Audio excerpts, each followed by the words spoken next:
Hey there, everybody. This is Magnum Pi. I'm here with Taekcu, Golgotha, Vahilo, Dark Templar, and we are Initiative Zero. We're glad you could join us for this new game that we're starting here. If you know, we had a side adventure where we invited some people from the larger community to play a game with us, and they wanted to learn how to play Rifts, so I ran a Rifts game.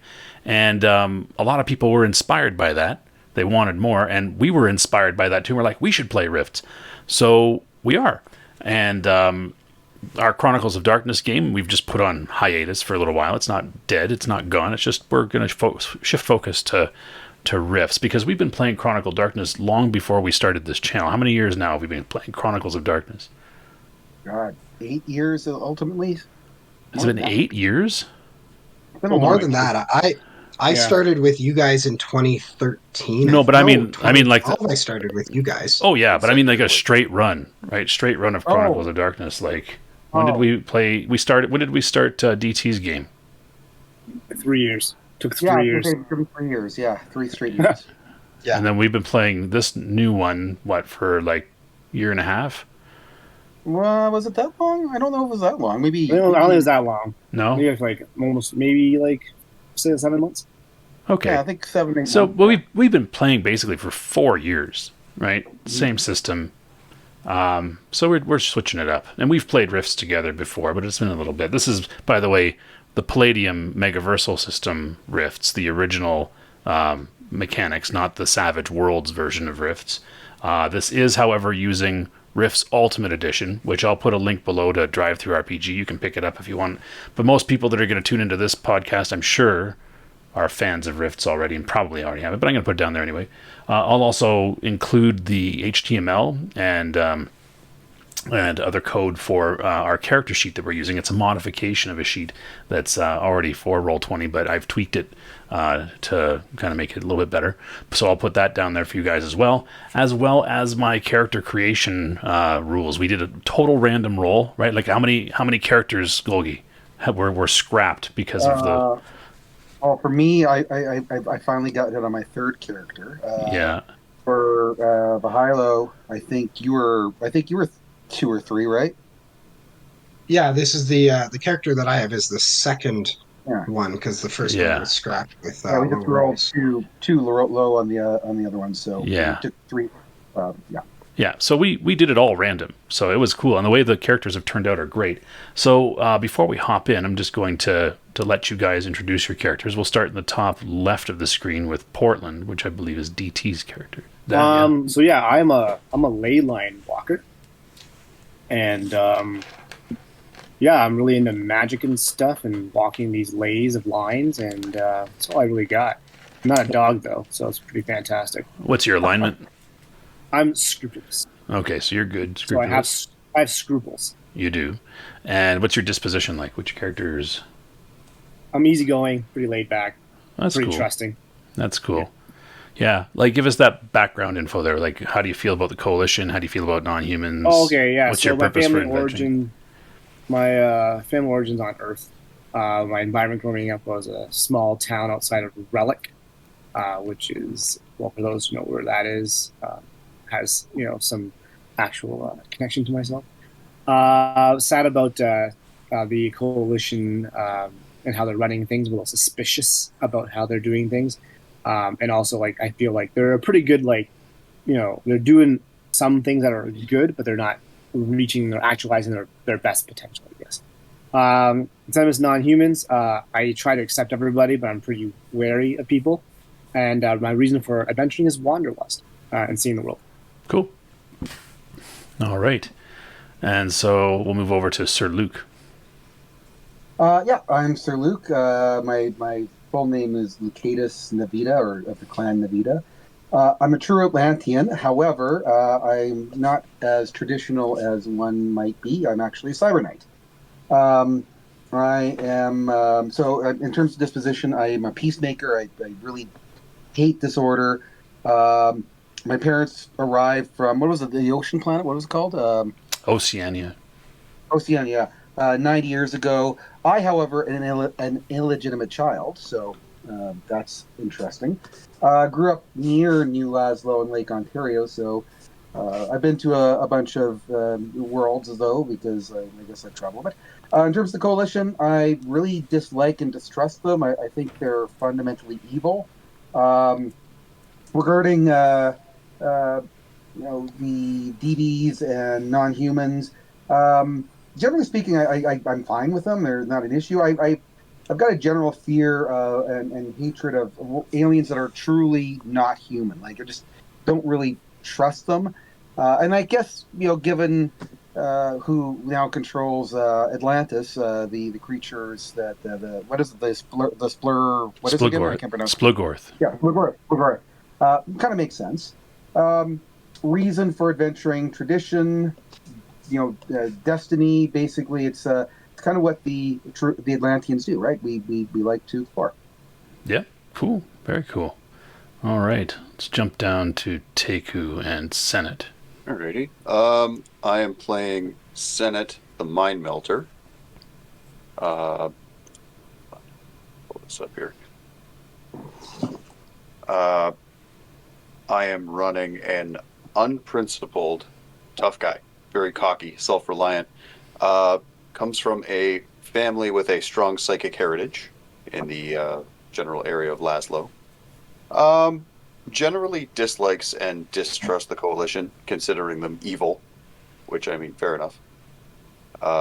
Hates dragons and reptilian DBs, but otherwise doesn't have much of an issue with them, which is an oddly specific sort of thing. And he explores basically out of a sense of self-discovery and wanting to test his own limits and really push them as far as he can. Cool. Which sounds pretty mind melterish to me. All right. Yeah. Cool. Gotta love those random rolls. They really did well for us. That was cool. Yeah, it was really cool. Yeah, it made some really neat characters like Lex. Tell us about Lex, Vahilo. All right, so Lex is a Coalition dog boy, more specifically a mutant golden retriever, who is tough as nails. He's got a personal strength of 21. He can lift 1,680 pounds and just walk around with it for 2 hours. So I mean, this is a pretty tough, 4 foot tall, 110-pound dog. He's scrupulous, paternal, overprotective with those friends that are around him. He was engineered in the Coalition States Lone Star complex, and then he was shipped up to Ironheart and kind of that area to start work. But then he went AWOL. He dislikes the government, fearful and suspicious of some of the things that the Coalition is doing. In terms of DBs, he didn't like what the Coalition government was doing to DBs, but he doesn't like them, but he's not going to go and torture them, hurt them, all that kind of stuff. So went AWOL from the Coalition, and now he's just wanted and on the run. Cool. So last night, a bunch of us when we got together and we actually were testing our characters out. So we had our characters kind of fight each other. And the frustrating thing for me is that I couldn't get a goddamn hit on Lex's character. It just was driving me crazy. Yeah. You would miss, and then I would just swing back and do some mega damage, and you would take a swing, miss, and then I'd parry that and just hit you again. And now when I did hit you, I hit pretty good, but it was just Yeah, it was quite the slog. Quantity over quality, I guess. Well, apparently. Yeah. Little by little, I was beating you down. All right. Cool. So, I'm just going to share this with you guys. If you click the image, it will you can zoom in. But we are going to start in southern Ontario, which is you can see Lazlo there. That's what used to be Toronto, right on Lake Erie or Lake Ontario. But there's a few settlements all the way down. You don't want to get much further south than the Cartier Fury Ranch, because they're kind of in what used to be a place called Chatham, which is just slightly northeast of the Windsor area. And the Windsor-Detroit area is rife with ley lines, ley line nexuses. I think Windsor has 3 ley line nexuses in it. Detroit has something like 5 or 7, something like that. Just monsters constantly pouring out in that area. And so it's pretty well a no man's land down there. You can see just to the west of Detroit, New Lazlo, which is a colony of Lazlo set up in what used to be the city of Ann Arbor, Michigan. If you look north of Lazlo, you guys can see Ironheart. That is the hashed area there that is centered on Sudbury. That's where the capital, the city of Iron, is located. That's a coalition state. And then to the northeast is Quebec, which is on this map is labeled Free Quebec. It is a coalition state as well. And you can see the star, which is where the capital of New Quebec City or Free Quebec City is located. So that is, you got coalition to the north. If you go further southwest, you can see Chi-Town, which is the capital of the coalition state of Chi-Town. And to the further south, you get more and more coalition states like Missouri, and eventually in Texas, you have Lone Star. So you're kind of stuck between in this kind of heavy magic area. Southern Ontario, southwestern Ontario, from Toronto south, has a lot of ley lines, but the areas that are pretty saturated with ley lines and nexus points are Detroit and Windsor. Still, there's enough in Lazlo to do great things there. They have universities of learning. It's a kind of a seat of knowledge in a wild and untamed land. And there's satellite communities around there as well. But that's kind of where we are. We are at a post-apocalyptic setting, which means that we have, I'll just share another one with you guys. Essentially, Southern Ontario has regrown. What is now, in our day and age, just cleared farmland for the most part. Matter of fact, when the settlers came in there, the Europeans, during colonization, they basically burnt the forests. They say you could see the fires and the smoke from Southern Ontario across the Great Lakes in the United States when they were clearing the land.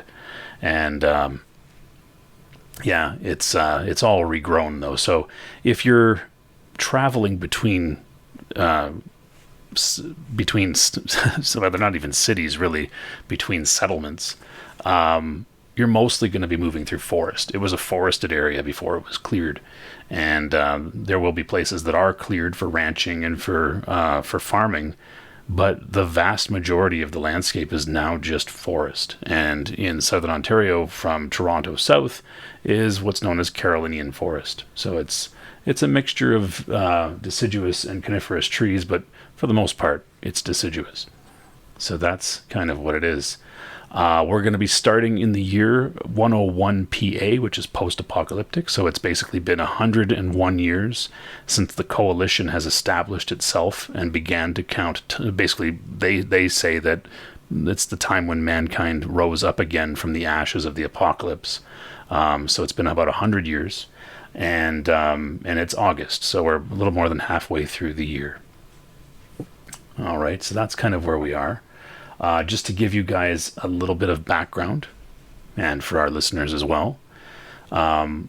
March of this year, a place called Ironheart Armaments formed when an industrial group signed an agreement with a settlement called New Kenora up in northwestern Ontario, and they formed Ironheart Armaments. It was a people that basically a bunch of engineers that abandoned the coalition state of Ironheart and went off to basically take their weapons knowledge and create a weapon manufacturer. They are condemned by the coalition. It was a big thing that you've probably heard about. In May, there is news that Aaron Tarn, who is a famous historian, who is basically the one that wrote that background that I kind of gave you guys to read about kind of the gazetteer of the world, she wrote that. And she is making an expedition into Mexico, it is said. So she's left into Mexico, which is rumored to be just rife with vampires. In June, there was the city of Newtown is admitted to the coalition after a 2-year waiting period. So they've become now part of the coalition state of, I believe it is Missouri. and there's a industrial place there called Ultratech Industries that picks up a number of contracts from the coalition, and so the tech level of the coalition has now jumped just recently. Let's see.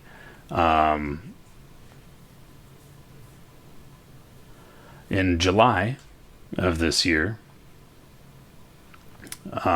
basically there were a number of ley line storms. It was rather, ley line storms are when kind of the excess magic energy of the ley lines burns off, and there's a whole lot of dimensional rifts open and things like that that kind of dump more monsters into the world.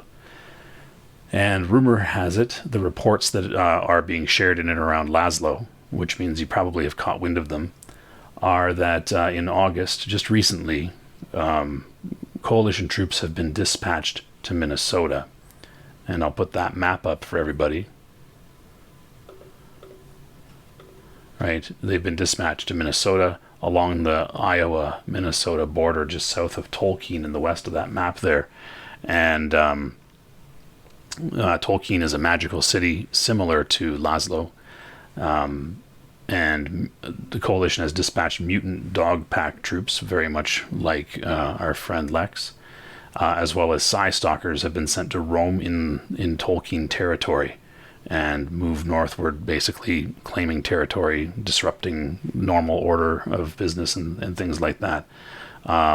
They are spearheading a reconnaissance team that's engaging in search and destroy missions. It's been noted that human troops are amassing along the borders, indications that a full invasion force is imminent, with Sam-S power armor, which is their flying power armor, as well as cyborgs kind of at the forefront of that invasion force.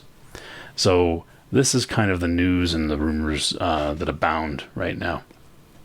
I guess one more thing that I can mention is that the city of Lazlo, which used to be Toronto, is known for a great human innovation in this post-apocalyptic world called techno-wizardry. It is the combination of technology and magic. So you'll have things that run on, like mechanical devices that run on magic energy. They've been able to harness that. As a matter of fact, the entire city is powered because they've harnessed the energy of a rift in what used to be downtown Toronto. They've managed to maintain the rift in an open state and harness the energy of that rift to basically power the entire city. So techno-wizardry is a very human invention. It's something that other species have not done. So that's where we start in southern Ontario. I guess let's come up with an explanation as to why you are together. Let's start that way.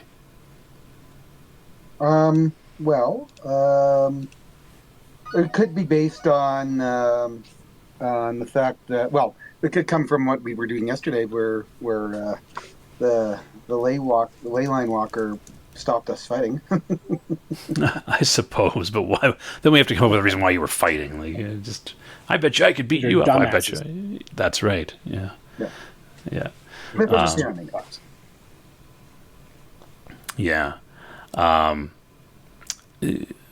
You guys all have your own motivations for adventuring, right? Portland just wants to see the world. Luc wants to basically carry on the Atlantean tradition of exploration. Lex wants to just kind of keep moving, stay out of the eye of the coalition, and Senate wants to test himself in his newfound powers. So you're essentially looking for opportunity. You may not necessarily know each other, but you may actually all be kind of in the right place at the right time. So Lazlo's the big city, but you know that adventure is waiting for you elsewhere, right? If you stay in the city, it's safe. Everything's known in the city about the city, and all of you seem to have either a wanderlust, a desire to, carry out an explorative tradition, just keep moving, or test yourself. And you're not going to be able to test yourself very well in a city that you know very well. So we'll say that each of you, for some reason or another, has been wandering around in the countryside of southwestern Ontario, or what was at one point southwestern Ontario. And you've made your way, by one fashion or another, further and further from Lazlo. You've stopped at some of the larger communities, but now you've moved deeper into the wilderness.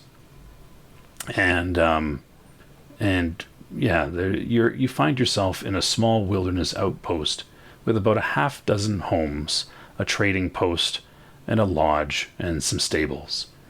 This one, well, that's the lodge. Yeah, yeah, we're gonna meet in a tavern. Look at that. And we're also probably gonna kill some rats, right? No, this isn't Dungeons and Dragons. Don't worry. So, yeah. So here we are. You're at this this wilderness outpost. This one's of particular note. So you've heard of it before, and it's of particular note because it also has a repair shop, because most of these small little wilderness hamlets don't. This place has a repair shop, and it actually has electricity in small quantities, right? They have a generator, but they have to turn the generator on to get the electricity, sort of thing. So this place is called Trapper's Cove, and it is near the ruins of a city called Guelph, which is just west and southwest of Toronto in our modern day. In this day, it is the bones of the city kind of rise up through the forest, and you can see just a little ways away on the horizon the skeleton of some of the skyscrapers of Guelph rising up out of the forest. But for the most part, the ruins would be overgrown with plants and things like that. So you find yourself at the lodge in Trapper's Cove. The lodge is an unusually huge log cabin with kitchen, bar, 2 huge fireplaces, other conventional sized fireplaces along the sides near kind of sitting areas and things like that. But most notably a huge open floor area similar to a banquet hall. On one end, closest to the kitchen, are a couple of rows of 20-foot long heavy wood tables and benches. This is where people can sit and eat if they like. Otherwise, you can sit on the floor. And a number of the folk that log in the wilderness near here, or ranch, or farm, or are just passing through, they are, they've kind of sat near an open door or near a window rather than at the tables, just because it's August in southern Ontario, which, if you know anything about southern Ontario, that means it's hot and it's humid. So they're just trying to catch a breeze inside the place where they're cooking over fire. The food here is hearty. It's mostly a helping of some sort of wild animal meat. There's bread and potatoes, so it's kind of traveler staple. Stew and soup is also available, and it's cost you about 5 credits in the summer, considering that food is abundant right now. It's cost you about 5 credits, and you'll pay for it in trade, because they aren't going to take universal credits. So this is where you are, and this is where you find yourselves. So if you guys want to hop to the wealth section of your character sheet, it would be under your equipment at the bottom. You'll find wealth. Under tradable black market items, just take off 5 credits worth there, and you'll have had yourself a meal. And you can choose where in the lodge you are. You could be sitting at a table. You could be finding yourself a spot on the floor near one of the doors, whichever you prefer. One thing's for sure, it's up to you whether or not you are still in your armor. You would travel in your armor. I am in my armor. Okay, if you are in your armor, then please adjust your character token and make sure that blue line shows up with your current and your maximum for your armor. I don't think I would be in my armor, but probably even, before I'd go into any place like this, I'd probably try and find somewhere that I can get some clothes. I only have my coalition uniform and all that kind of stuff, and if I'm trying to stay away from the coalition and not be seen, I'd probably want to get something else. Yeah, that makes a lot of sense. So let's take a quick look here. Yeah, you can get yourself coveralls if you want. They definitely have those available. You can get some jeans, flannel shirt, or in this case, probably something a little bit lighter considering. But you can probably outfit yourself here for at the trading post, which they have here. So to outfit yourself, I would say that do you want to wear boots and stuff like that, or do you want to? I could probably wear my coalition boots, Okay. as long as my pants could kind of go over the outside of them. Yeah, yeah, for sure.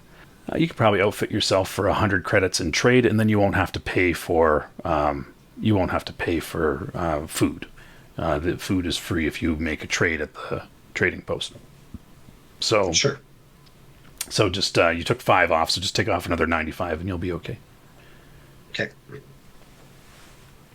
Yeah, and just to give a little bit more ambiance, the decor in the lodge is kind of the standard hunter's cabin. There's fur pelts, animal heads on the walls, right, mounted on the walls. Yeah, like there's somebody's got like a wolfhound that's sleeping by one of the fireplaces, right? It's that kind of rustic place. There's a stuffed bear that stands outside the front door, up on its haunches, right? A grizzly. Okay. Well, my character. I mean, I assume this has already happened, but I rode up, hitched my horse somewhere, and walked in and took off my helmet and smile to everybody and go and get some stew. Yeah, and when you walk in, you are in your full armor and everything like that. You look like a Cyber-Knight. Like Cyber-Knights are known for their, their style, and people look at like it's almost if they were music playing, the record would stop, right? Like with a scratch, right? Like, and people would look at you. I should note too that my character is kind of massive. Yeah, how tall are you again? You're like 6'7"? 6'9", 360. Like I'm a huge individual. Yeah, so people look over at you and they're just like when you walk in, some people like even like kind of the stew falls off their wooden spoon as they're trying to put it in their mouth, and they stop and just watch you walk by. Like even when you walk in, the floor kind of creaks because you're got to be close to 400 pounds with all your stuff on. So, yeah, and there are stables here that you can lodge your horse if you want to. But Done. Yeah. yeah, cool. All right. So Lex, you're coming in from the trading post. Sir Luc, you stop at the stables and walk over to the lodge. How about Senate? What are you doing? For the purposes of this, I figure I'd been here for a day or two already, so I would have already parked the hover bike somewhere and gotten comfortable. I probably would have ditched the armor for the purposes of having just a leisurely sort of dinner. Yeah. And then I watch, human dog man walk in and the incredible 9-foot wonder. Yeah. So if you've been here for a few days, you can spend a night or two on the floor for free if you've made a decent trade at the trading post. So Lex, you can just stay and eat for a couple days in the lodge for free because of the sizable trade you made. After 2 days or so, you have to pay 10 credits, or if you haven't made a trade, you pay 10 credits a day to stay on the floor. They do have a few of the more luxury rooms that have large beds, heaters for the winter, and a generator so you can have electricity for 50 credits a night. So yeah, I've got no use for electricity like that, so I'd probably be paying to sleep on the floor. Okay, you are the fancy pants, but that's all right. You can sleep on the floor. Oh, you know like what? You're right. else. I am the fancy pants, so yeah. Yeah. In that case, we will rent a room. Cool. So take off 100 credits then, unless there's something you needed from the trading post.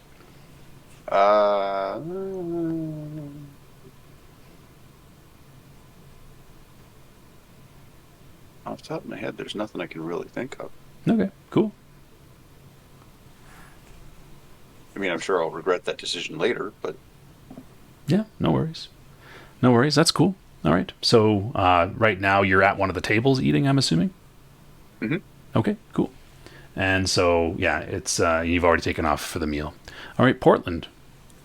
So I've been in there a couple of days as well. I've been doing it pretty cheaply. Like I'm kind of spending too much money there as well. Maybe make a trade here and there to make sure that things go pretty smoothly. But what I'm doing is I'm actually kind of mingling a lot and trying to find some like, I don't know, adventure or like, places that are pretty cool to see in the area. I'm like sightseeing essentially, right? Like just cool, like stuff that, this is like a forbidden place, or this is like where this battle happened or something like that. And kind of just taking it all in and kind of marking on my map shit I want to see. Cool. All right. And for sure, as a ley line walker, a guy that loves ley lines, that, you could easily follow the ley lines down to Windsor, which is the no man's land. It is a place that, it's almost like a mecca for people that love things like ley lines, nexus points, dimensional rifts, magic energy. Of course, the challenge is all the monsters that are there, right? People are telling you, yeah, that's a pretty scary place, right? They give it a wide. They don't want to even go any further south than the Cartier Ranch, right? They're like, I wouldn't, I wouldn't go there if I were you. But like when you walked in too, in your standard ley line walker garb, right? You also turned some heads. Right, you walked in. How tall are you? 6'3". Okay, so you're a fairly tall guy as well, and you walked in what you look like in your character token. That's what a ley line walker's traditional garb is, right? You are one of the traditional ley line walkers there. Of course, you take your gas mask off when you come in. You have a concealed part of your getup is concealed armor and things like that. It's lightweight. Possibly made out of fury beetle plates, which are giant beetles. And if you've been here for a couple days now, then the people have kind of warmed up to you because of your personality, right? You're an easygoing guy, and they're now more curious about what you can do and things like that. Still, there are people here that don't trust magic, and they've given you a wide berth. That said, have you made trades at the trading post? Are there things? Yes, I have. Okay, what have you purchased? I purchased a whip. Okay, you want a whip? All right. I want a whip. There's an electro whip. I bought that too, but no, they would not have that. The whip, you would have a bull whip here, right? That's kind of what's available. Yep. So you purchase a whip. Anything you need to purchase a little bit more than that to be. Because I'm a little funky, and I kind of want to change things up with my whole ley line walker garb a little bit. Like I have the traditional stuff, but I want to buy like one of those Indiana Jones hats that can fit around this head. A fedora. Like you're gonna cut holes in for the faux horns of your stuff. That'd be amazing if I could do that. Actually. Okay. Yeah. So. Sorry, what's that, Golgi? I think that's actually kind of awesome. I really I approve. It is kind of cool. Yeah. Thank you. So we're going to get you a short brim hat. Plus you're going to buy the whip. So if you drop 100 credits worth of stuff, there might be little other trinkets that you buy. So 100 credits of tradable black market items.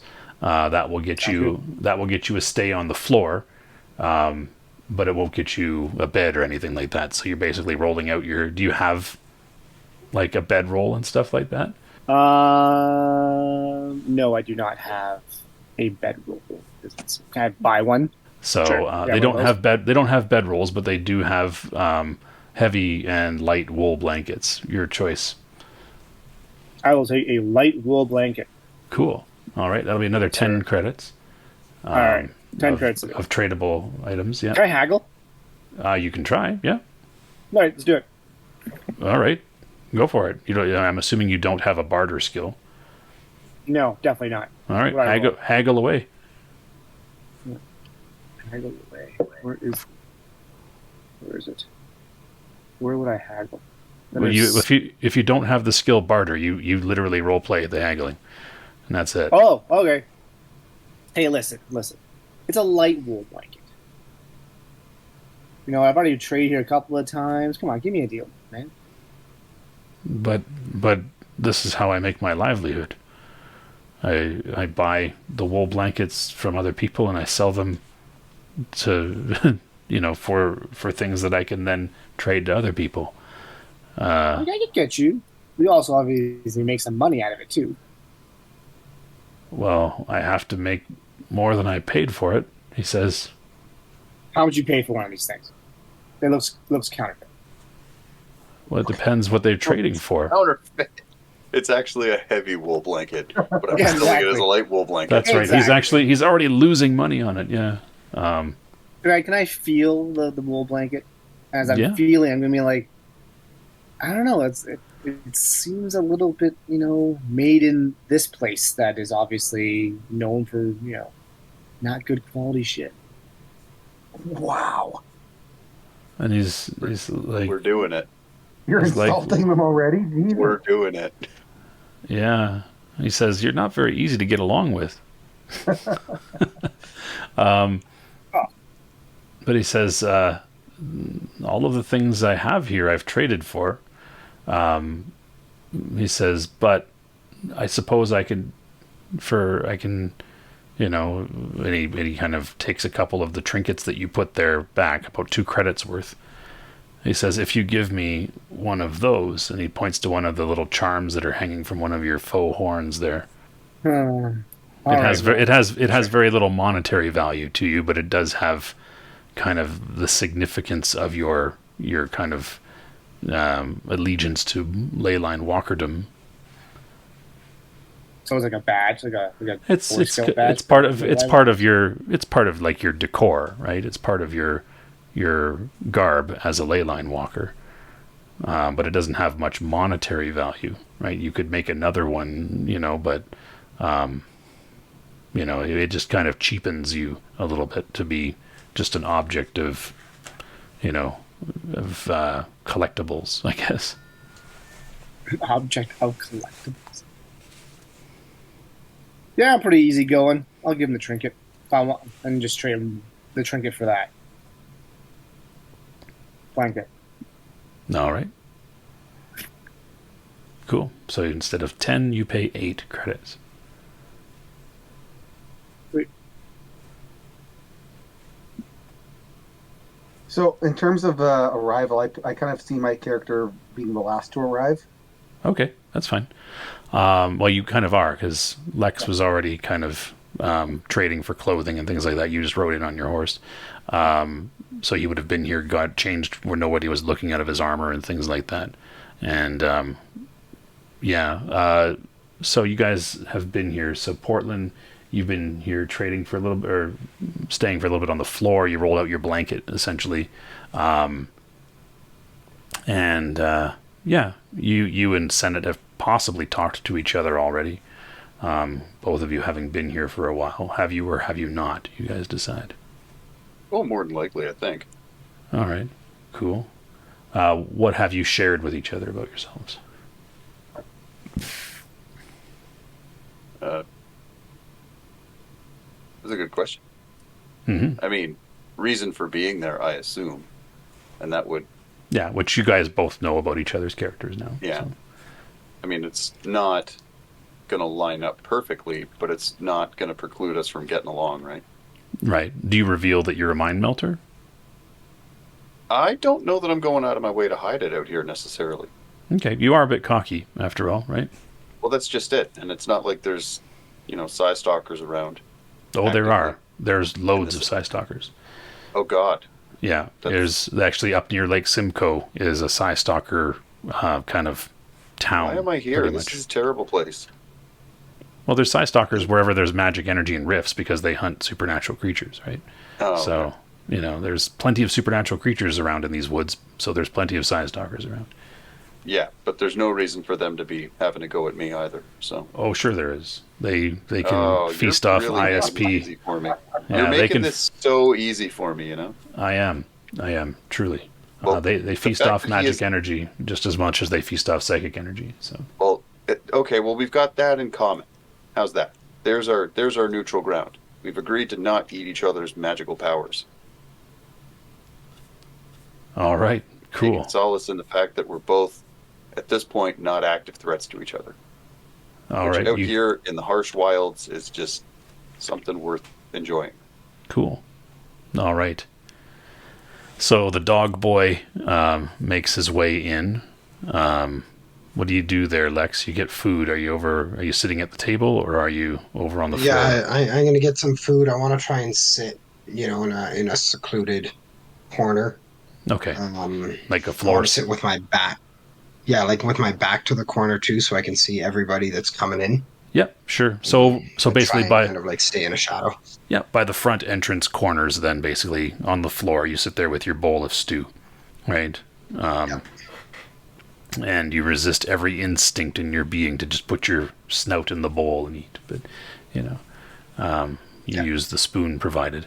And Portland, you're at the table with Senate, or?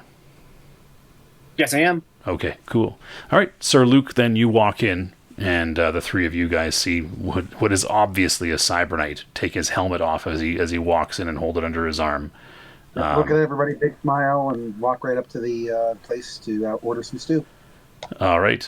Basically, somebody will come out if you just take a seat somewhere and ask you if you want something. Yeah. So I'll take a seat at one of the tables. Okay. Put my helmet beside myself and just sit down, look around, and just kind of big grin on my face. Just I'm happy to be out. All right, there you are. And the proprietor comes over, and or one of them, and she says, "Hello, sir. Can I get you anything?" Yes. Can I understand you some venison stew? Is it venison today? And it's like, it could be, right? Well, okay. I will have whatever you have that you think is good. I will leave myself in your capable hands. All right. Have you been to the trading post yet? I haven't yet. I've really just gotten in. I put my horse in one of the stables. So. All right. Well, we'll settle up when you're done. You look like you could eat quite a bit. Yeah, my parents said I had to go adventure. Otherwise, I put them into poverty by just eating them at house and home.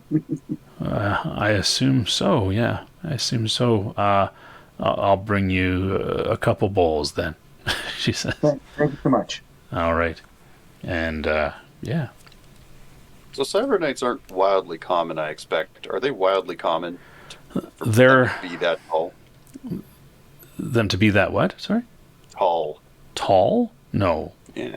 No, he's gigantic, right? Like well, that's what Yeah, he's a full 7 inches taller than the average person. So, and he's a monster. Like, he's huge.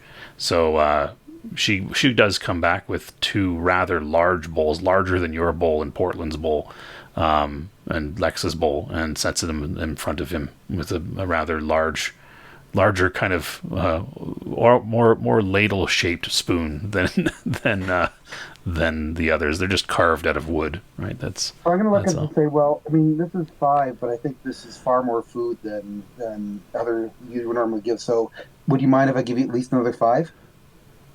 Like I said, we'll settle up at the end. Okay, that's fine. But I just want to make sure that I don't take advantage of you.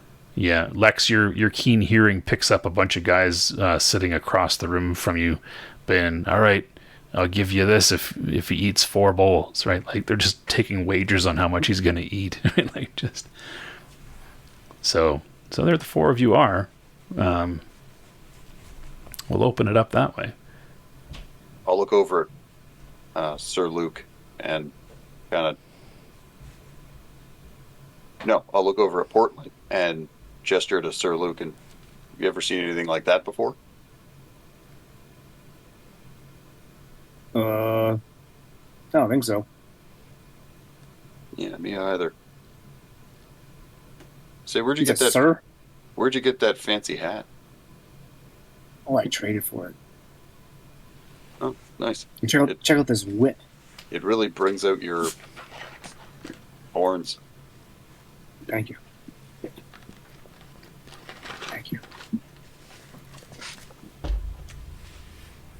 This is very good stew. Is it now? And what makes something good? Oh, you heard me. It's just very tasty. It's kind of home cooking, right? I haven't had home cooking for a few weeks. And where's home for you, usually? Usually, it's my family lives just outside of Lazlo. Oh, yeah. What your Where family about? does? They're farmers. They've been farmers for some time. What do they farm?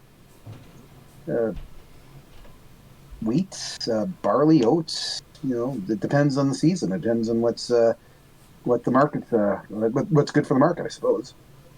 I see. Well, sorry. What's your name? My name's Portland. Oh, nice to meet you. Mine's Lucadius. Lucadius. Lacadius. Nice to meet you, Lacadius. Yeah. You can call me Luke. Sure. I will call you Luke. You can call me Portland. Oh, excellent. Thank you. I just want to listen into this conversation with my keen hearing. I don't want to get up and walk across the room and kind of potentially draw more attention to myself. And then once kind of they leave and all of that kind of thing, then I'll maybe kind of follow one of them out and have a conversation. All right. Cool. So you're a Ley Line Walker? I'm gathering by your clothing. Yes. I am a Ley Line. Oh, I'm just traveling, just enjoying the sights and the people and whatever this world has. Yeah, me too. It's I've been traveling for a few weeks at this point. We should be friends. We should be. You guys are like you're in More grade stew. one. Yeah. More stew for this man. Well, Yeah. traveler, which direction were you heading?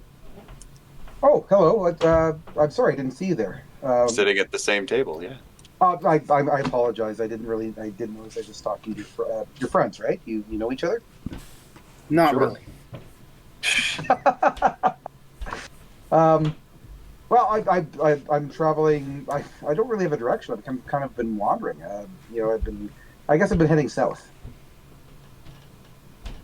Is that the direction of home for you? What's that? Sorry. Is south in the direction of home for you? No, like I said, it's south. My family lives near Lazlo, just kind of community just outside. So I'm going in the opposite direction. What for? Are you trying to get away from the agriculture there? Not really. I mean, Flee from the agriculture. Yeah. The plan.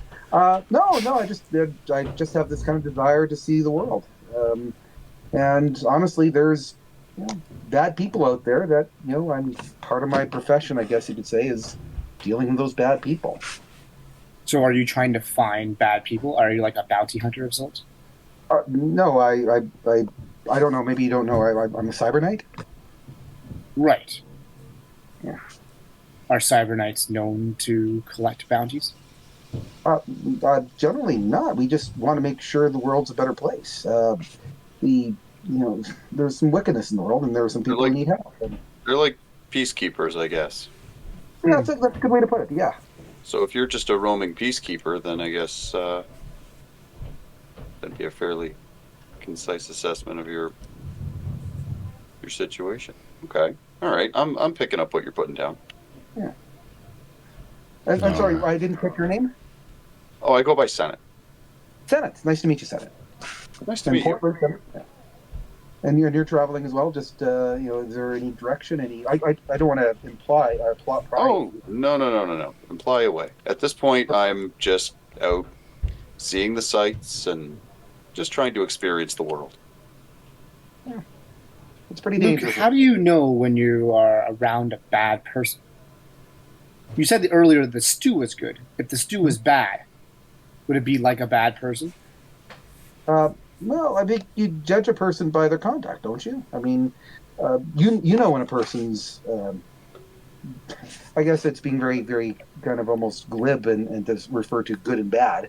But you know when a person is harming other people, you see it. I mean, I'm sure you've been in this world. You see injustice, and you kind of want to be able to do what you can to make things better. Like, I might fair. smirkingly look at Portland and say, I think he was referring to the stew's quality as opposed to its its, let's say, moral alignment. Fair enough. Fair enough. Yeah. I mean, But also, Don't get me wrong. I enjoy the stew. I'm sure that evil stew exists, Oh, but I maybe. don't know that this would qualify. No, well, it this could is just be bad stew. well spiced. It's great. But do you think Uh, it's also important then to understand the context before making that judgment about whether something is good or bad? Especially towards other people. Sure, there are crimes that are being committed, but why are these crimes being committed? Isn't that So- not equally as important? Do you investigate for example- the context before making that judgment on people? So, for example, a person might be a product of their environment, is what you're saying, and maybe they are acting the way they are because of something that's happened in their life. Agreed. I'm sure that's probably the case a lot of time, and I can certainly sympathize with that. But ultimately, we need to make sure that society is. Who is we? Who is we? Well, The Cyber-Knights? we as the collective, like humanity. I mean, the world's a dangerous place now, and I think it's incumbent upon all of us to try to make it a better place. All right, so you guys continue to wax philosophical, and This spiraled hard. yeah, and as you do, one of the a man comes in through one of the side doors. Everybody kind of knows who he is. They yell "Norm" when he walks in, and and he walks. He kind of looks at the three of you sitting there. Well, primarily Portland and Sir Luc, and he's spoken with you, Portland, and you, Senate, because you've been there for a couple days now.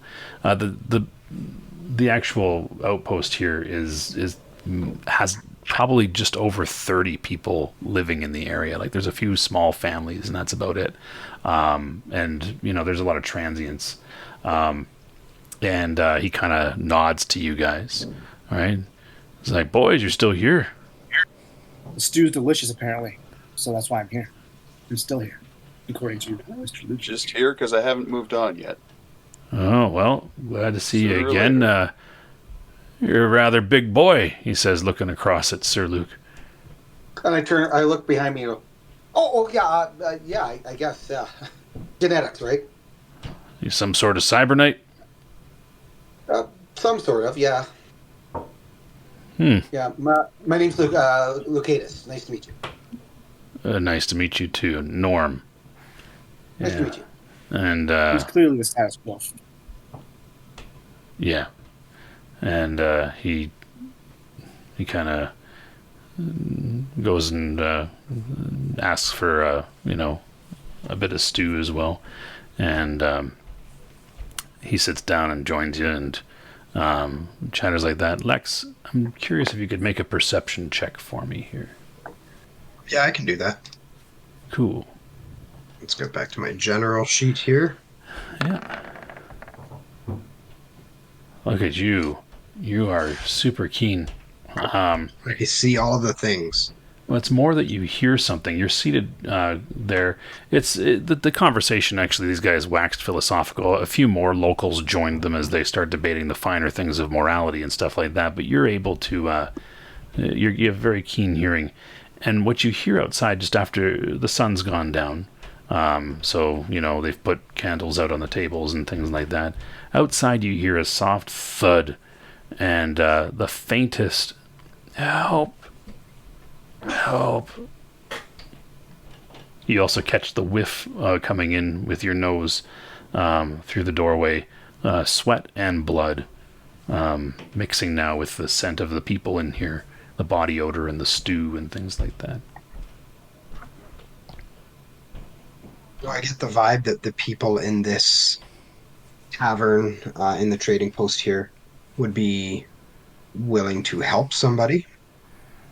They just generally seem to be small town folk, so most likely they would be, because they have to help each other to get by. Certainly the guy in the shining armor strikes you as his friendly demeanor strikes you as somebody that would help people. Okay. So I'll try and sneak out the door. Okay. Are you trying to prowl Just out the so- door, or are you trying to just I would- nonchalant? I think just be nonchalant, Okay. and just kind of, if all the philosophical conversation is going on, this other guy named Norm came in, I would try and sneak out while everybody's just kind of looking at Norm or engaged in this other conversation. All right. So you slip out the door nearby where you've been sitting just for the air and stuff like that. The evening air is humid and still warm from the hot day. The sound of crickets chirping and the like at night in this summer night. As you step out there, very little light pollution, obviously, so the stars lighting up the sky are quite impressive. And off on the horizon, on the southern horizon, there's a small bluish glow. Your senses tell you that there's a ley line probably is definitely over in that direction. And what you see, though, of course, after you kind of sniff around for that source of what's captured your attention, you look and you see just on the edge of the light coming from the lodge is a boy, 11 to 13 years old, laying face down in the dirt, arms sprawled forward, legs behind him. He looks to be covered with dirt. Yeah.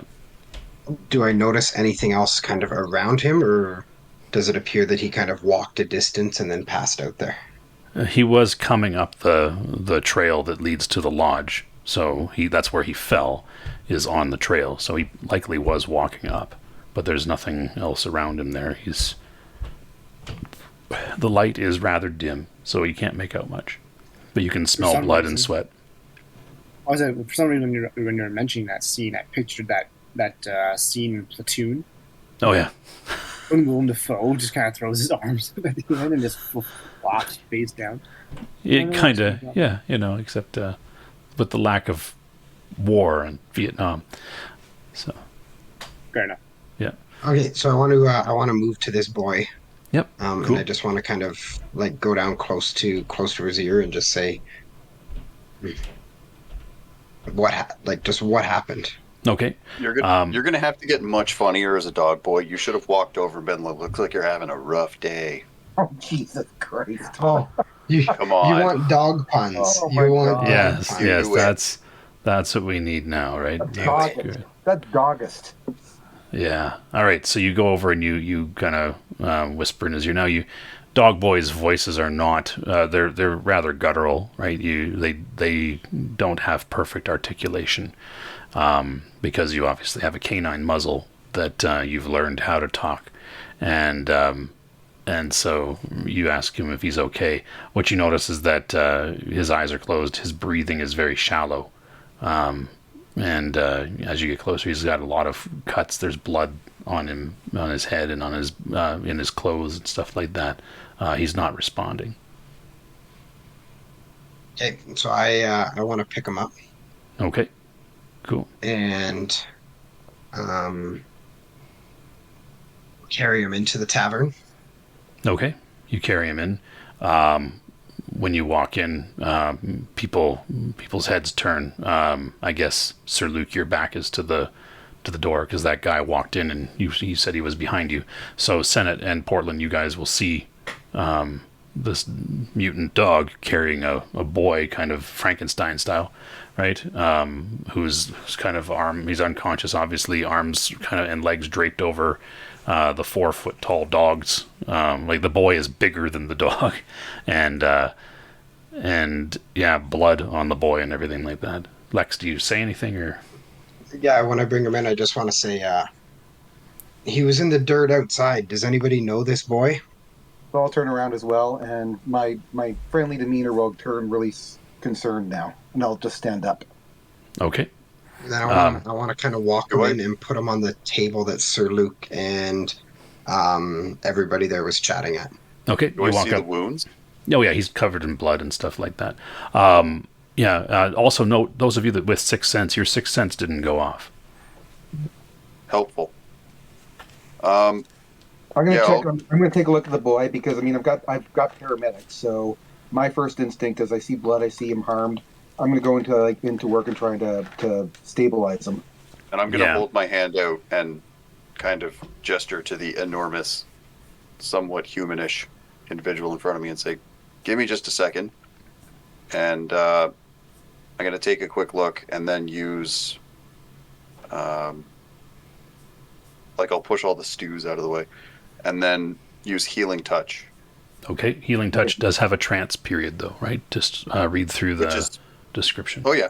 Yep, we've got time. So I'll start with paramedics then, if you wish to do that after I've done my stuff. I kind of cut in and just started doing it. Yeah, but you've got to. How long do you have to meditate for? The psychic must enter into a trance for 2 minutes to enable the healing. Yep. Okay. So I'm just kind of standing there, like, everyone get back, and then I'm standing there awkwardly with no. And you're kind of putting your hands, because you have to touch him, I think, right? Well, it is in the name, yeah. Yeah. So you kind of put your hands on him and just start to close your eyes and focus. He won't disrupt you, Sir Luc, from doing anything. You can kind of do an assessment with paramedic. That said, you don't have your kit on you, and I'm just trying to see what we've got here. So, you're going to be minus 15% for basically trying to do things, just check vitals and stuff like that. But if you can just check vitals without a penalty, but you wouldn't have any ability to bandage or anything like that unless you got cloth or something from these people. But you don't have your sterile kit and stuff like that. I'll start with just checking vitals to see if I could determine what's happened. Besides something obvious, right? He's bleeding, but I'm going to see what I could find out. Yeah, sure. So just give me a check on paramedic. Oh, no, I just missed it. Missed it. Yeah, so you take a quick look at him. The mind melter's hands kind of a little bit in the way, preventing you from looking, but you don't really want to disturb him. He seems to know what he's doing there. He's doing something else. Yeah. Portland, anything you want to do? I'm going to order a bowl of stew. Good. Okay, as a good character, you're going to just ignore that? Yes, I'll turn around as well. Okay, cool. Would you want to do anything, or? I believe I do have first aid, or a healing spell I can do as well. What happened there? Yeah, you've got a healing spell. I think it's like light healing or something like that. Yeah, I have light healing. So I'm just looking it up here. Yeah. It is... Yeah, light healing. It's 6 PPE. Well, Okay. Cool. range is touch. All right. You can cast it as one action. It's a 3rd level spell or something like that, or?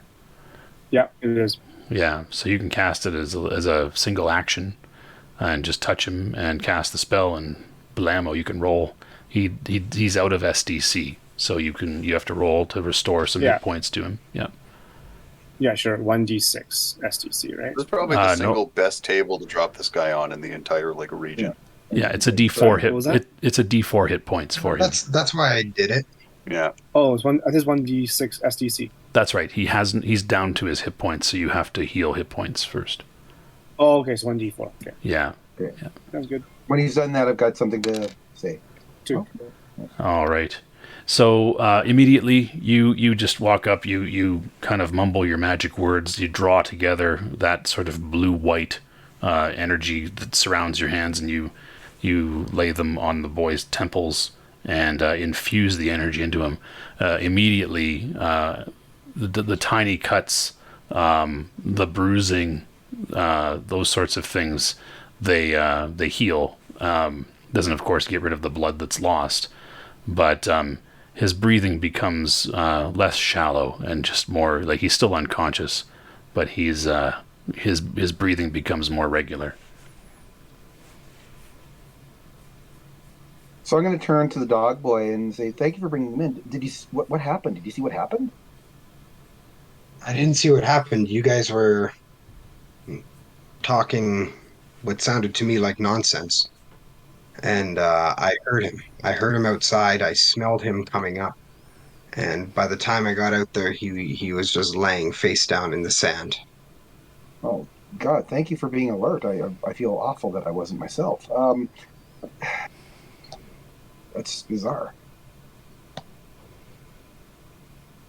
So when I picked him up, I looked over the horizon, and it definitely looked like there was an active ley line. I'm wondering if you can sense it as well. Yeah. Can I sense it, or I don't think I have that, do I? I believe you can sense ley lines. I believe Portland can sense the ley line as well as Lex. So you all are aware of the fact that there is a ley line nearby. Okay. So I obviously feel that now. Well, I should have been paying attention. I'm going to go to the proprietor and see if I can get some band-aids. Something to help. Well, the wounds have actually cleared up, right? So that's not the issue. Can you get some water? Yeah, people are bringing water and cloths and stuff like that to see. Who knows? Does anybody know this boy's name? And they're all like, "We never seen him before. I don't think he's from here." Is he wearing any ley line garb? No, he's wearing simple farm clothes, like working clothes. Like he definitely, like his fingernails. Agriculture. His fingernails look like he's definitely worked with his hands. They're calloused, and he's still like he's a young teenager. Yeah, as you guys talk, Senate, you're still focusing and meditating and stuff there in your trance, and 2 minutes do go by, so you can expend your ISP and restore to him.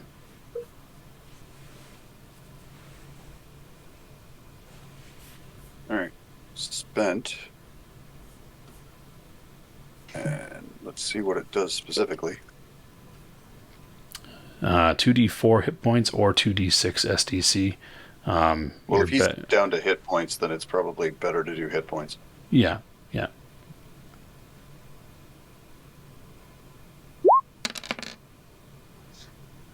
Cool. So you give him back a little bit more. Again, same sort of thing. The bruising is almost completely gone. The deeper cuts are kind of closing. Again, some of the damage is underneath his clothes, so you can't really tell. And the Cyber-Knight's assessment is basically just that he's been injured somehow. Right? It doesn't give much more than that. Yeah. All right. Yeah, thank Dr. Obvious, right?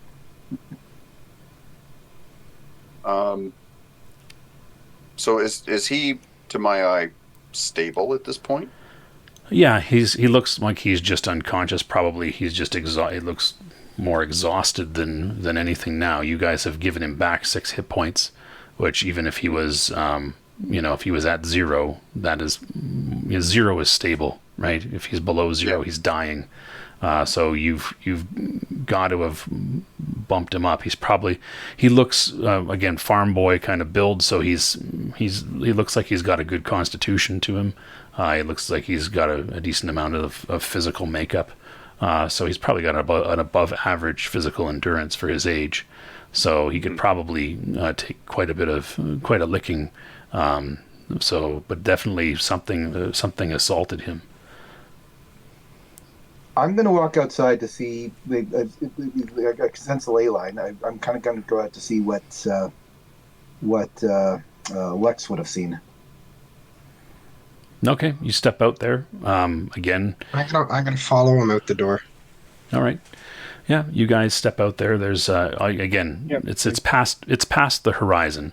Ley lines rise up quite a bit as well off the ground. Like they run along the ground, but they rise up from the ground into the air quite a bit.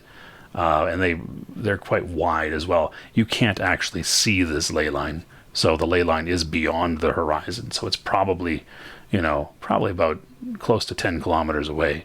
But the glow of it has that sort of light pollution effect in the sense that you can tell that past the horizon there's a bluish white glow. But it wasn't there when I arrived, right? Oh yeah, it was there when you arrived for sure.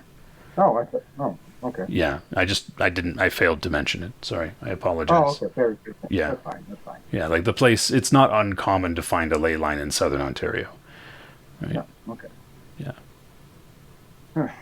So as we're walking out, I just want to, I don't want to turn to Sir Luc or anything, but I just want to say, what do you think? Should we get those other 2 guys and go check it out?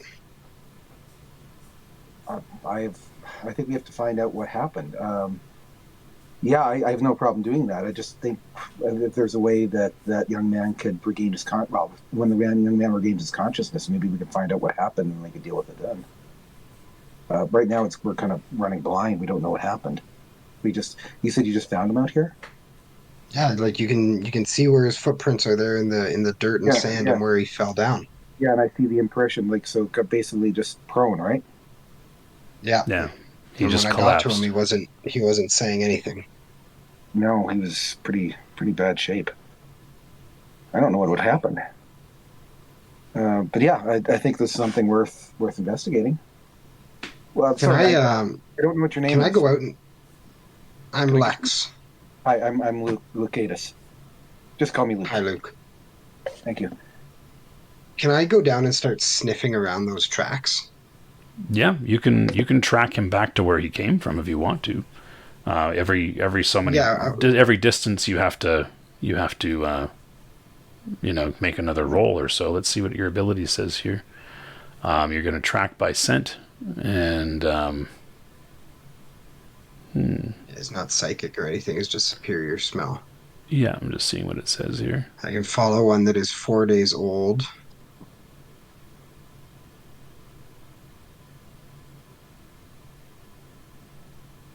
Just says I can follow a scent that's 4 days old. Track by smell alone. You have to scroll down a bit. Yeah, you should roll every 1,000 feet, it says. Okay.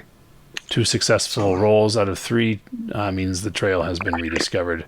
A failed roll means you lose. The 2 failures in a row means you can't. Yeah, you've lost the trail. So that's So you can start smelling around. Yeah, give us a roll on your track by scent. So would this be superior sense of track? Just track by scent? Yeah, olfactory, right, is what you're using, right? Okay, yeah. Well, before we start moving around, I might go slap some armor on because I'm a little underdressed for this. Okay, it'll take a few minutes to put on your armor. Yeah. So yeah, you sniff around, but his scent is just mixing. There's a lot of sweaty people from the day and stuff like that, and in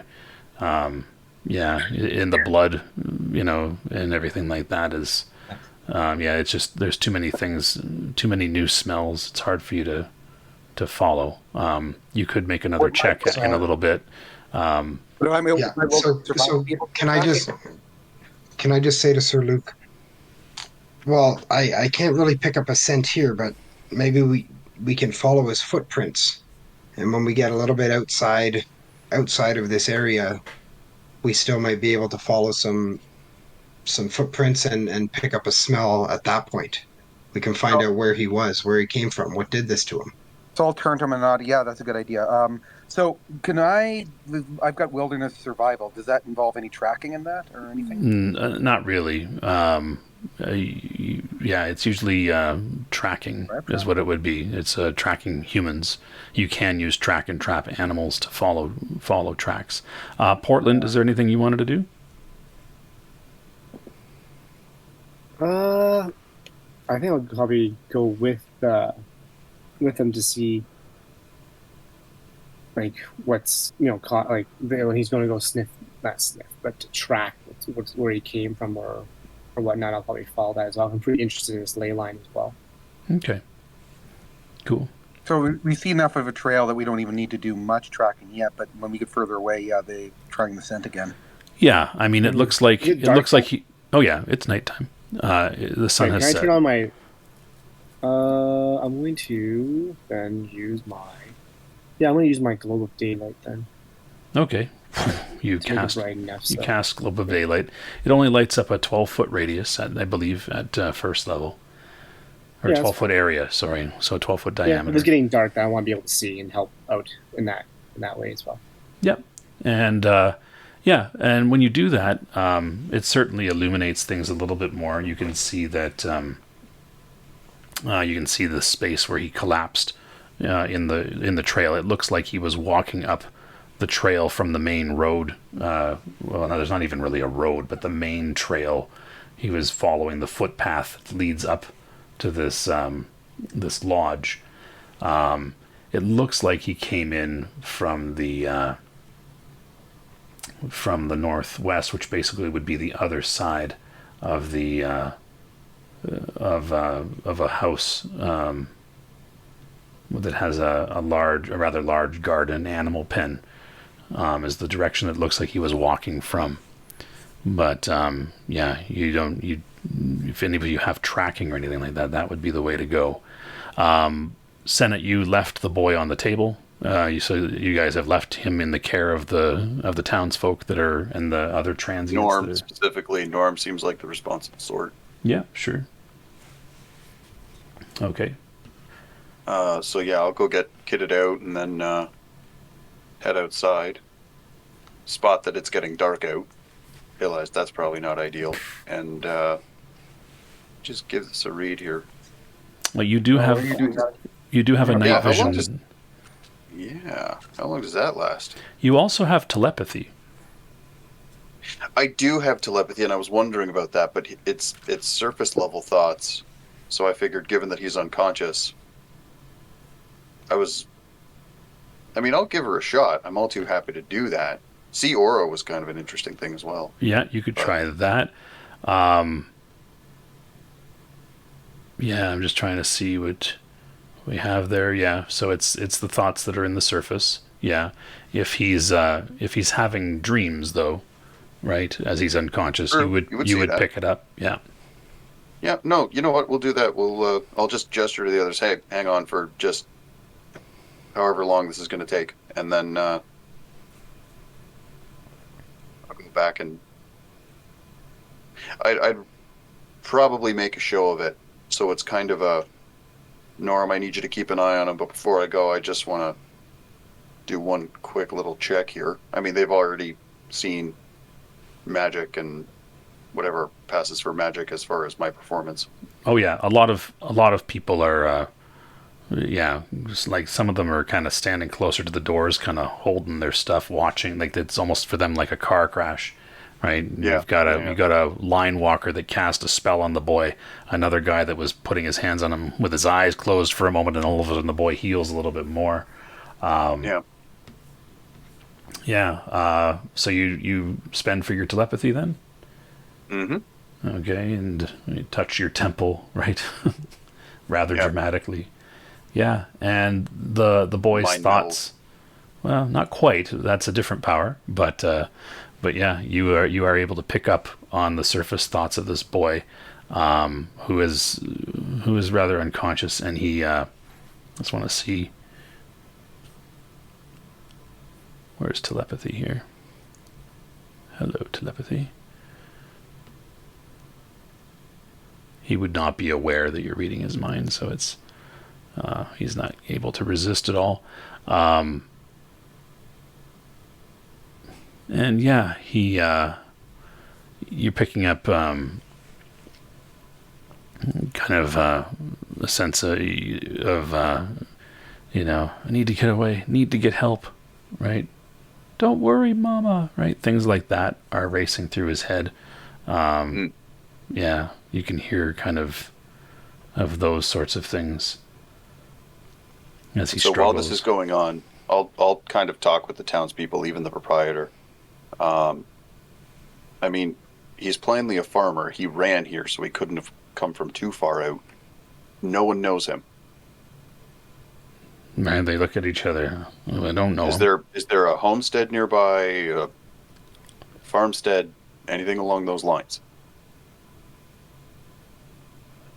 Well, there's always some folks that live out on their own on farms or ranches or orchards or what have you. If they don't trade at Trapper's Cove, they're probably trading at some other establishment of some sort nearby where they are. But some folk like to keep to themselves. So, yeah, we haven't seen him before. At least none of us in here. Can I assume that the guy that runs Trapper's Cove is kicking around? What with all the... Well, there's no real guy that runs Trapper's Cove. It's just a small... There's about 2 to 12 houses and one larger Sorry, house. I didn't mean Trapper's Cove. I meant the trading post. Oh, okay. Yeah, you can talk to the guy that runs the lodge, sure. Yeah, Or sorry, I not the might go lodge, ask him. but the trade. You want the trading post or the lodge? Yeah, because if they're living in the area and they're interacting with this outpost at all, it would probably be through the trading post, so he'd be the one to check with. Mm-hmm. Yeah. Sure. There's also the repair shop in this place, which makes it rather unique because it has a repair shop. True. So I might stick my head out the door and ask the 9-foot wonder, hey, can you go check with the repair shop, give him this kid's description, see if they know anyone that might live in the area? Just give us an idea as to where we're going here. So I'll turn around and go, yeah, that's a good idea. So I'll run off to the repair shop and make that request. Okay. Cool. And I'll head over to the traders. And All right. I'll talk to the I'll gesture to the Ley Line Walker to follow me and say, I took a quick look inside his mind. There's something out there that he was running from, and there's probably people in danger.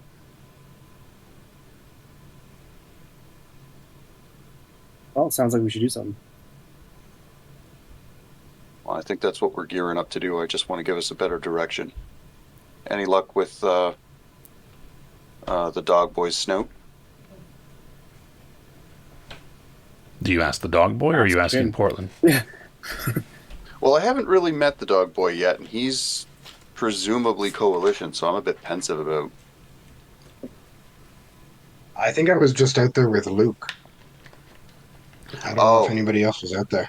Okay. Portland I came went out. out there. Yeah, Portland came out after Yeah. you guys. Okay.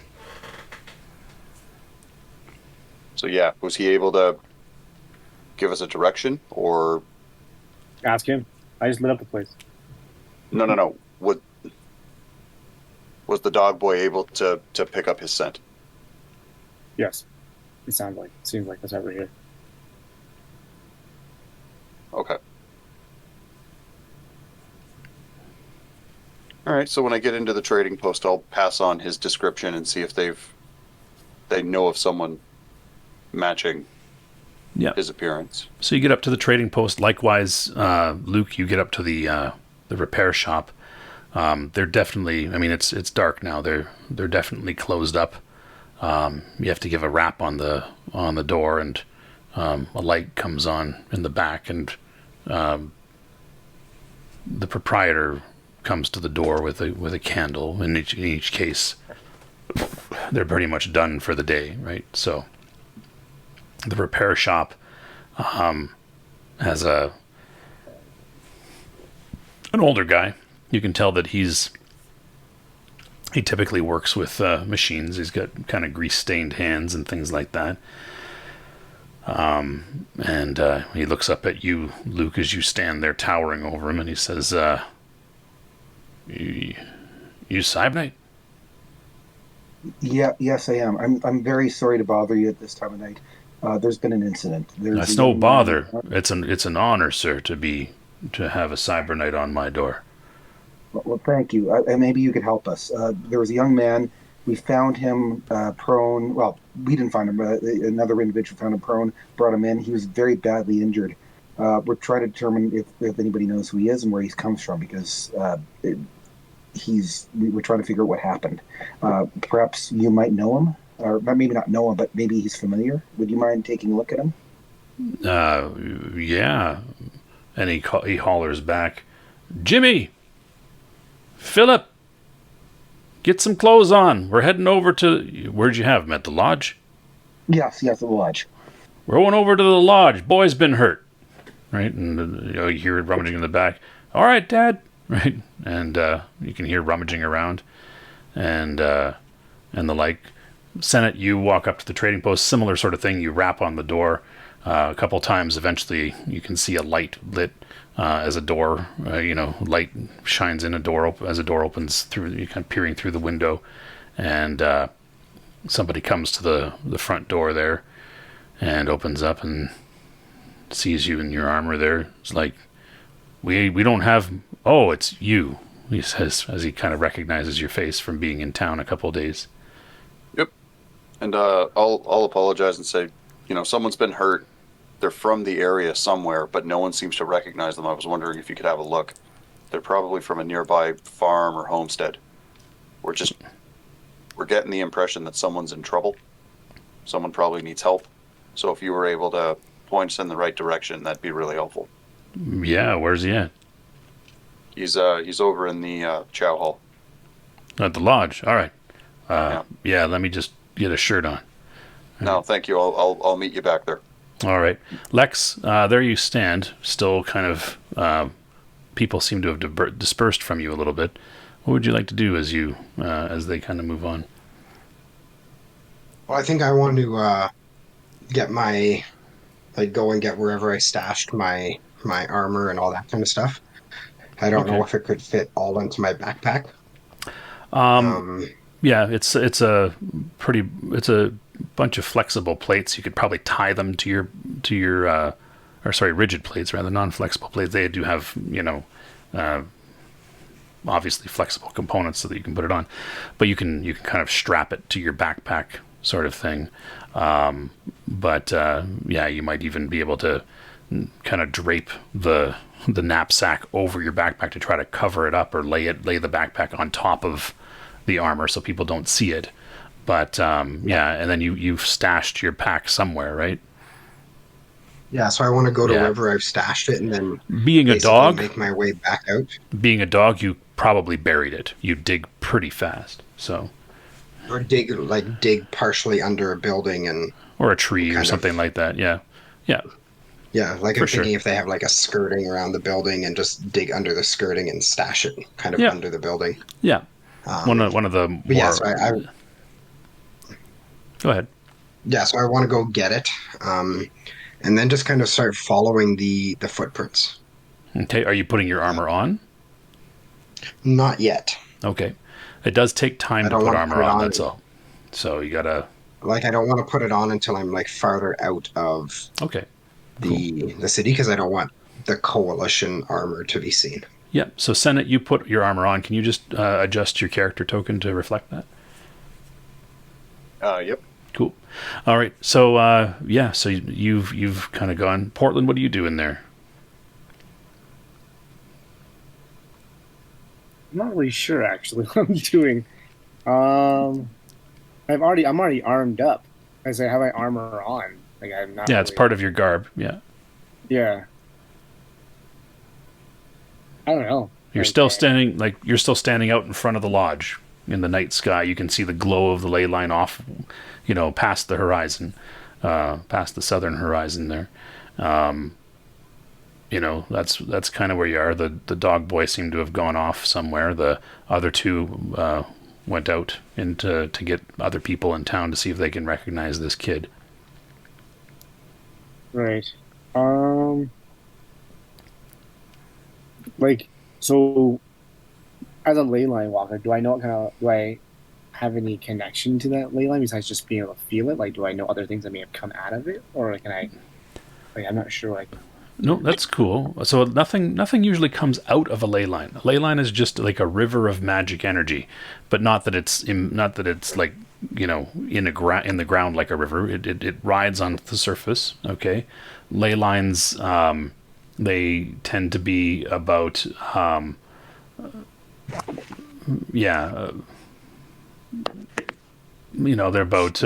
about a half a mile to a mile wide. They run in straight lines, and on average they run about 2 to 10 miles long, right? Or about 3 to 16 kilometers long. So they also the energy kind of reaches up into the sky from the ground. And they flow over things, so they don't physically cut through the land like a river, but rather they radiate up and flow over it. So there's still all of your vegetation and everything like that is undisturbed by the energy and stuff. During the day, the average person can barely make out that there's a ley line there. It's almost like when you're in LA, you don't see the smog until you're kind of away, above the smog, and you can see it, right? So when you're in it, you don't really see it. When you're further away from it, it's kind of this just bluish, almost a blue, almost like a haze, right? A bluish haze Yeah. in the distance. But when you get into it, you can't really tell. At night, though, they shine and light up like a highway that can be seen from miles away. So that's kind of what you are there. Now, if you take a look at your abilities, you'll see that you have read ley line. Okay, if you look at your read ley line power, though, your ability rather, you have to be on the ley line, but then you can tell certain things about the stuff going along the ley line. You can also instantly teleport along a ley line, right? So you can move rather quickly. Let's teleport. But you're not at the ley line. Like, you're not on the ley line. The ley line is beyond the horizon. You're just seeing the blue glow of it beyond the horizon. So you'd have to be at the ley line. You would have to travel quite a distance, probably about 10 miles, before you would get to the ley line. All right. Well, perhaps I will try to find a vehicle so I can travel 10 miles to this ley line. All right. You do have a vehicle. I will take my vehicle and travel 10 miles toward the ley line. All right. So you go back to wherever you parked your hover cycle and start it up. It's a combustion engine, so you start it up, and you all can hear the starting up of an engine, and the hover jets, and off goes somebody. You don't know, those of you that are there. Off he goes. Cool. So Sir Luc and Senate, you guys return. Lex, you come back with your stuff, and you bring the people back to the lodge. Lex, are you coming back to the lodge with your stuff, or are you just heading off into the wilderness? I think I was just going to be heading down into the wilderness. Okay, off you go as well. Which direction were you going? I'm following the footprints. All right. Do you have tracking? And then No. But then once I kind of can't see the footprints anymore, I was just going to try another track by scent. Okay, give me another track by scent roll then. So you're once you get to the edge of you're successful there. Cool. You need to make another successful roll then to rediscover the trail, because you've failed once. So two out of 3 rolls, I believe, is what it says.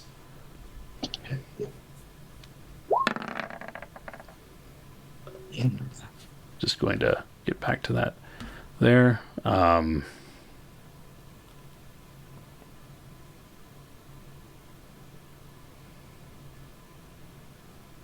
Yeah. Means the trail has been rediscovered. Cool. So you do find it. And you can, once you get further away from the smells of all the people that are around there, you catch the boy's scent again, and you follow it. You head off in that general direction, sniffing along for about 1,000 feet before you'll have to make another roll.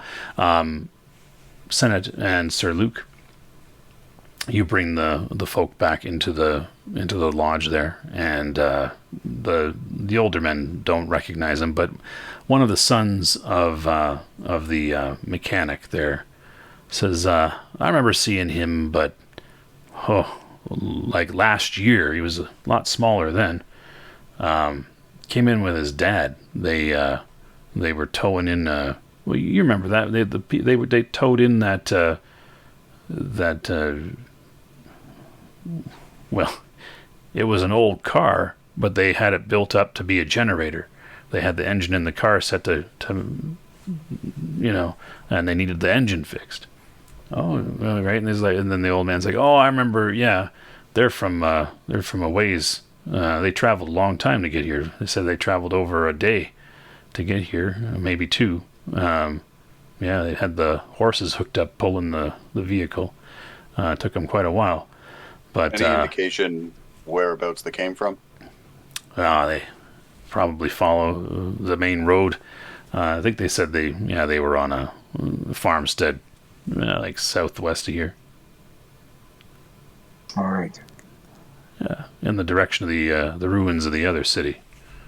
which for those of us that are modern people, the cities of Kitchener and Waterloo is what he's referring to. So look over at Tim to go, well, we have a Got a decent bearing. Yeah. So,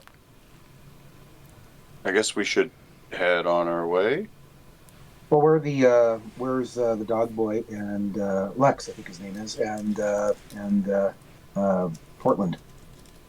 I don't know if they got out ahead of us or if they're coming along. I don't know. Well, I think we need to head off in any case. Yeah. So, do you have any way of traveling? Oh yeah, I've got a bike parked nearby. Okay, I've got a horse in the stable. I'm going to go get that. Okay. So your horse will be much slower than his bike. Oh, that's fair enough. Yeah. So maybe I'll leave my horse here. Given his size, I could probably run at a faster speed. Can he double on my bike? Yeah, he can. It's really not the most comfortable of rides, but he's bigger, so he can probably straddle the bike a little bit better. But yeah, he could ride behind you. Yeah, on the bike. I'm very much the big spoon in this situation. You know, you're really selling this as a thing I want to do. This isn't a romantic comedy, guys. Come on. No judgment. Yeah, I'm willing to do that. No, if there's a person who needs help, and we need to help them. All right. So I'll jog over and bring the bike out, gesture behind me, and before I start driving, though, there's no word on the other two at this point. You don't know where they went. Like I said, you did hear an engine start up, and then the sounds of a hover vehicle take off. You're hoping somebody didn't steal yours, but. All right. Well, we'll start heading in the direction. I mean, it is dark, so. You do have a light on yours now. It is there's lights. You do have combustion vehicles, the two of you. Fuel is not abundant, but you do have combustion vehicles. So we'll say that you managed to both get refilled. We'll start you with a full tank in this place with the last bits of fuel that they had available. You paid for a refuel, and so you do have a full tank, which I think gives you a certain range there of 800 miles. So you can go quite a while. Well, if they came in on horse and it was 2 days, so that gives at least an idea of how far they came from. Yeah. So 2 days by foot, you're looking at close to 50 miles. If they travel steadily, right? So that would be on the outside, no more than 50 miles away. Well, I suspect it's probably going to be closer than that. That kid was in pretty bad shape. All right. Yep. Yeah, whatever. So we'll head along. I mean, it's dark, so we're not going to redline it, but. No, of course not. Yeah. Now you can go quite high with your hover vehicle. It. Yeah. Well, we're also looking for evidence of. One of three things: the kid moving. So we're looking for tracks every so often.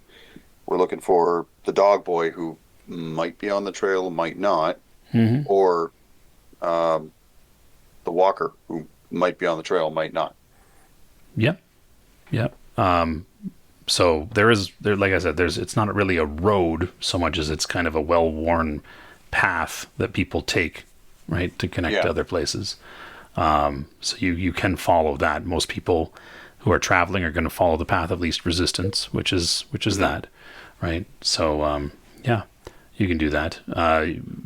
How fast do you want to be going here? Again, it's nighttime, so not breakneck speeds by any stretch. Plus, we're looking for somebody potentially on foot. Yeah. So I don't know. What's the speed capacity on this thing? You can go 220. Is it miles an hour or kilometers an hour? I would expect miles. Yeah, 220 miles an hour. Yeah, that seems Is a the little max. Is max, yeah. But that seems a little unnecessary. oh yeah, that would be, you would be opening it right up. But Yeah. the hover vehicles go pretty quick.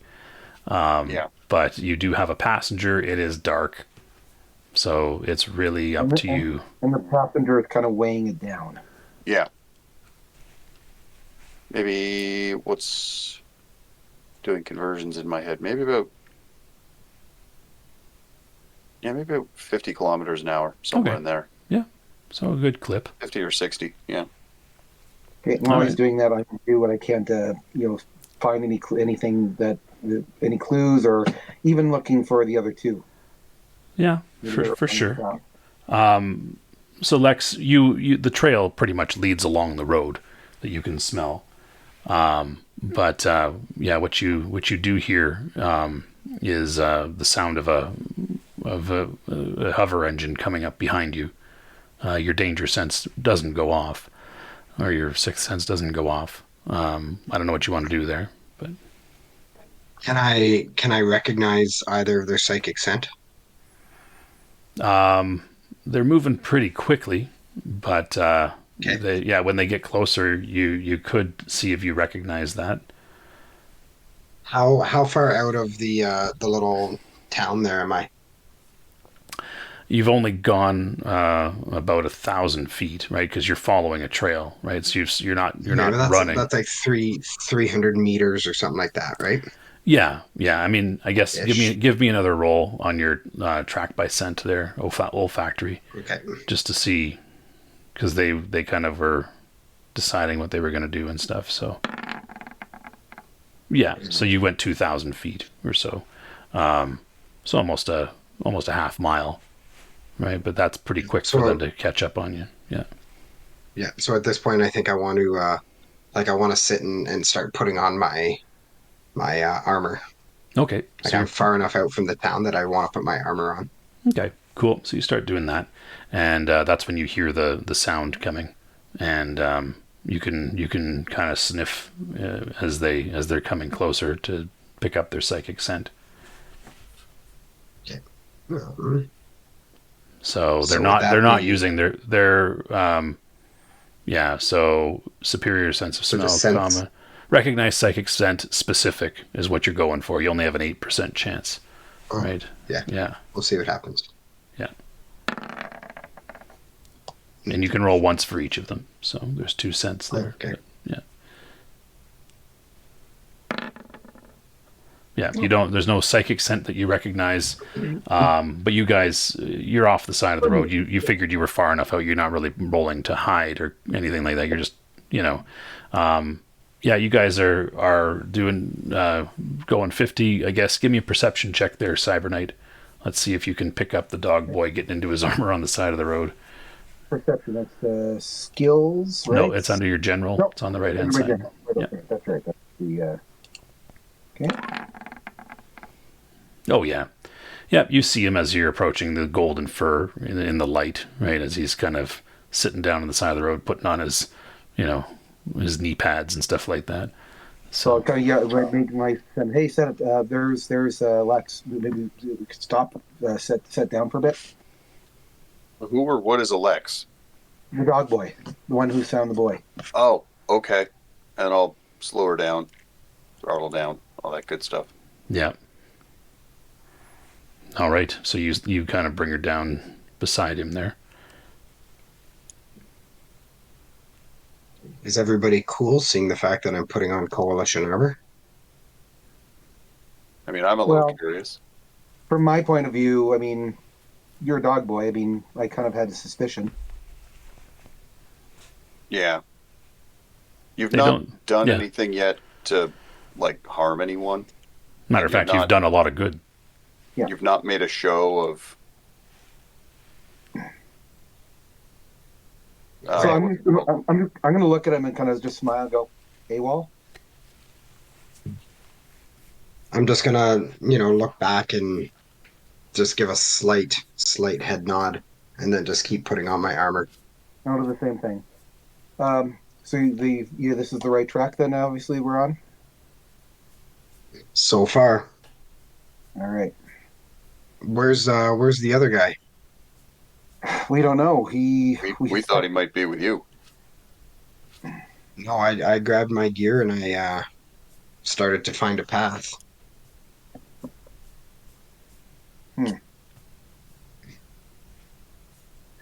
Well, we found out a little bit about the young man. The two boys, the sons of the trading post. They remembered him. He and his father had come in about a year ago to get an old vehicle fixed that they were using as a generator. So they said they were from it was about a 2-day trip, 1 or 2 day trip from wherever they came from. And they were using a horse and wagon, so it gives a bit of an idea of at least how far it is. So maybe 25 as far as 50 miles away. So that's where we're headed? It seems to be. I don't think they give us a specific area. They didn't know exactly where they're from, but it seems like we're in the right spot. I mean, like in Path of Least Resistance, that young man was in pretty poor shape, and I can't imagine he was going that far a distance anyways. So yeah, I can't imagine that either. I'm just trying to follow this path. I figured at the end of it is going to be some sort of danger. That's why I'm putting on my gear. Yeah, no, totally understand. I get it. That's why I'm geared up too. Yeah. But yeah, when is there enough room on your bike for Lex? No. I can run. That's fine. Well, so can I. Okay. Well, we'll go. I mean, if you're wanting me to try and locate the path, I've gone so far. I have a scent. I've gotten this far. I have his scent. Okay. So I can keep following that path. Okay. I'm gonna look at that. How's your overland speed? Like if I were to run, Yeah. I can run at about 15 miles an hour. And you can keep it up for about 15 minutes. No, double that. That one's doubled. Oh, sorry, it's half an hour. So I could You go about 7 miles. all out for about 7 or 8 miles. I mean, well, I don't want to put you out, but that's a whole hell of a lot faster than me. well, I'm gonna actually. Well, have you seen me? Oh no, actually, that's a fair point. Well, I'd ask, how fast are you? Because you're probably outrunning me. I'd offer you a spot on the bike, but I mean, I think I got to sniff out this path first. all right. So we can follow you. Yeah. Well, I'm gonna accompany Lex. I think it's probably better that I'm with him too. So maybe somebody from on top, and while he's tracking him, maybe I could, if there's anything that comes out, at least I could help. Well, defend. we'll be right in behind him. Is the point? Yeah. If you can keep up with him, good for you. I could definitely keep up with him. Thank you. Yeah. So essentially, what you could do is you could run for about 1,000, right?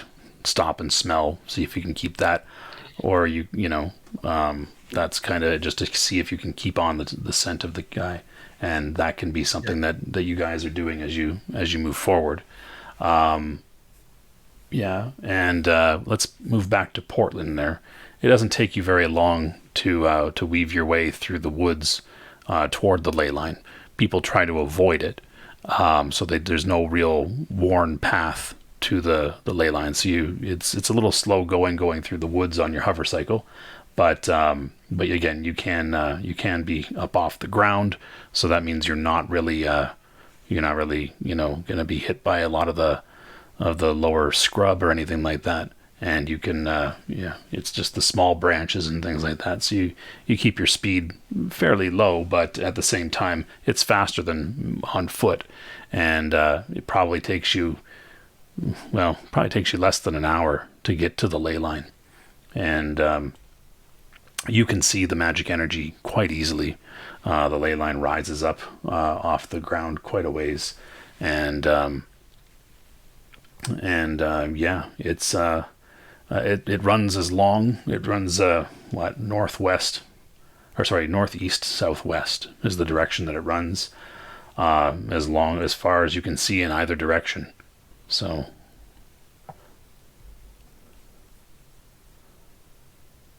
All right.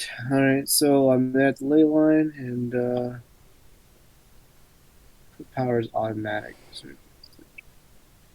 Sorry, just reading. No, that's cool. Yeah. Okay. So I'll summarize what you can do. Once you're on a ley line, you can sense ley line nexus. You have a % chance of determining if there is a ley line nexus. That is, if it intersects another ley line. You will automatically sense a rift within 50 miles of you right now. You haven't. There hasn't been a rift that's opened up within 50 miles of you at the moment. Likewise, you would also sense any magic that's in use. You can read the ley line if you want to find out kind of what's happening along it. You can send messages with ley line transmission to other people that are on the ley line that you would know of. Ley line phasing allows you to teleport along the ley line. Ley line drifting lets you just kind of float in the air and drift along the ley line. It takes no effort. And and then you can heal on the ley line if you're injured. Create a ley line observation ball, which you can send down the ley line a ways, 500 feet ahead of you. Basically, it lets you have like a third eye that you can observe with. And you can create a force field around yourself on a ley line. And you have access to the additional 20 PPE around when you cast spells. So right. So if I use that third eye thing to see what's going on along this ley line, because obviously this kid was around this ley line at some point. Well, there's nothing to indicate that the kid was around the ley line. Well, didn't say. Oh, okay. So the ley line just occurred when the kids came around. No, the ley line has been there. The ley line has been there for hundreds of years. The ley line is just a feature of the land. That's all. Yeah. Okay. Okay. Well, I think I'm gonna ride this ley line. Okay. You follow the ley line again. It's not barren of vegetation, so it's the same sort of thing that you were doing before, right? Kind of making your way along the ley line on your vehicle. Yeah, and if possible, going to see where, like, I think I want to read this ley line, get some information about it. Okay, cool. So if you take a moment before you start following it, you just sit there on the ley line. Like I said, it runs northeast and southwest, and it's got a total length of 50 miles. You are probably about 15 miles from the northeasterly end. So, you got quite a ways to go that you can go southwest. There are no nexus points on this ley line. It does not intersect any other ley lines. No rifts are open on it. And there's no natural disasters that have occurred. No forest fires or flooding or anything like that. So that's kind of what you can detect about the ley line. Okay. Well then, I guess kind of most of the information I want from it. I guess I'll head my way back. That may have had some connection with what happened to this child, but clearly not. Well, it could. You just where you arrived, there doesn't seem to be any indication that. There's nothing to indicate that he was ever here. But that doesn't mean that you'd have to look for signs, right? It's dark. You just have the headlight on your hover cycle to illuminate things for you. So. Now you could create that ley line observation ball, send it 500 feet up or down the line. Yeah. You can keep it going 500 feet ahead of you. You can just teleport if you want to. You could phase yourself. That is anywhere on the ley line. You could just basically teleport to the other end if you wanted to. You don't really know what's there, but it would take about only anywhere from 15 to 60 seconds for you to teleport all the way to the other end of the ley line. But I'm gonna send that ball and see what I see. okay. So you conjure the ley line observation ball, send it 500 feet to the southwest or to the northeast. Which direction? The ley line is also fairly wide. It's sorry, when it is about 1,000 feet wide, so a quarter mile wide almost. Yeah. What direction was the tracks heading towards? Again? The tracks. None of you really had any tracks to go. You just saw that the boy had walked up the trail that led to the thing. None of you have tracking, so there was no tracks to be followed. What the dog boy was relying on his nose to send him out, but yeah, there were no tracks that you were following. Oh, sorry, I thought there was an area that we saw where his body had laid and stuff. Yeah, like he was on the pathway that was leading up to the lodge, is where he collapsed. Sure. And so I'll send it that. Can I send this ball around that area? No, you're on the ley line. The ball can only be on the ley line. Yeah, the I ley line is about at least 10 miles away from where you were. Okay, well, I will send it east. To the northeast? Okay. Yeah. So you send it 500 feet beyond you to the northeast. That's the extent to which you can be far from the ball, is 500 feet. What it collects, the information that it sends to you is, it's, again, the ley line is running through more brush. It's, just the sounds of the night. It seems to be eerily calm. All you hear are the crickets chirping and stuff like that as it moves through the woods. The occasional small animal kind of scurries, like a squirrel or a fox or something like that, scurries off as the ball approaches, because it's about the size of a basketball and it's glowing and moving along on its own. But yeah, you don't sense anything 500 feet up the line to the northeast. All right, let's go southwest. Okay, zooms past you as it heads to the southwest.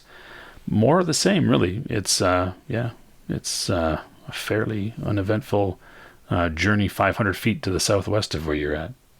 Well, I guess I'll take it back and head back into town.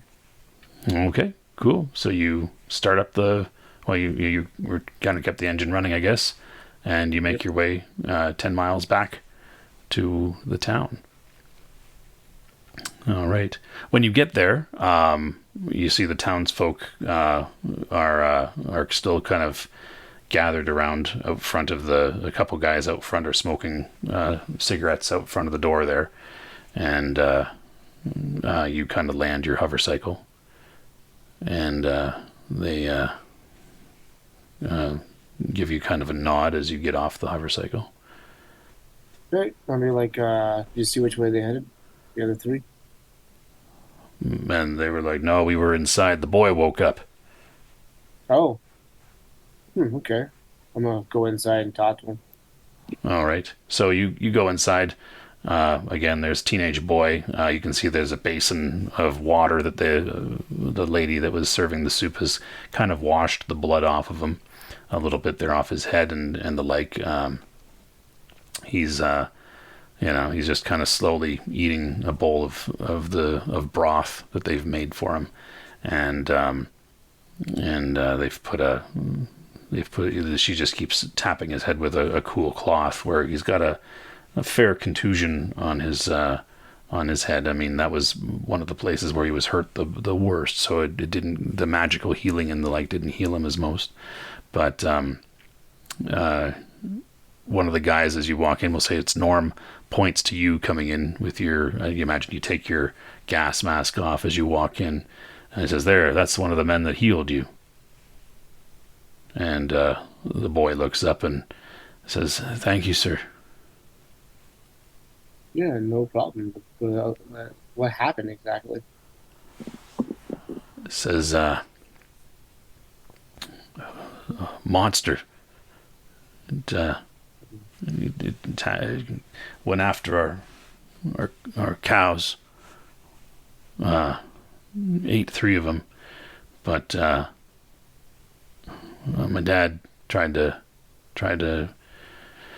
lead it away, but went after him too, and he hurt pretty bad. My mom, the thing ate the horses too, so I had to go on foot. My mom sent me. She's home with the other kids, looking for help, and he wasn't doing too good when I left. But then, I drove him away. Don't have my gun anymore. But it was wolves. They got me, knocked me down, but I scared him off with the gun. But I don't know what happened to it. I kind of got knocked down by them and rolled into a gully and kind of got turned around and found the road again and just kept following it, and here I am. Oh, it's amazing you made it here. Seems like you had one hell of a night. I'm sorry to hear that, son. That was days, sir. And he kind of takes a sip of his soup. Sorry. This monster that attacked, did it attack at night or day? Nah, it was the day. He looks up at you. He looks up at you with kind of fear in his eyes. We stayed inside. It was so fierce. Right, he looks up at you. Rhino buffalo, twice as tall as our house. Just used its horn to dig up the fence, toss it aside, bit a cow right in half. 2 bites, swallowed it down.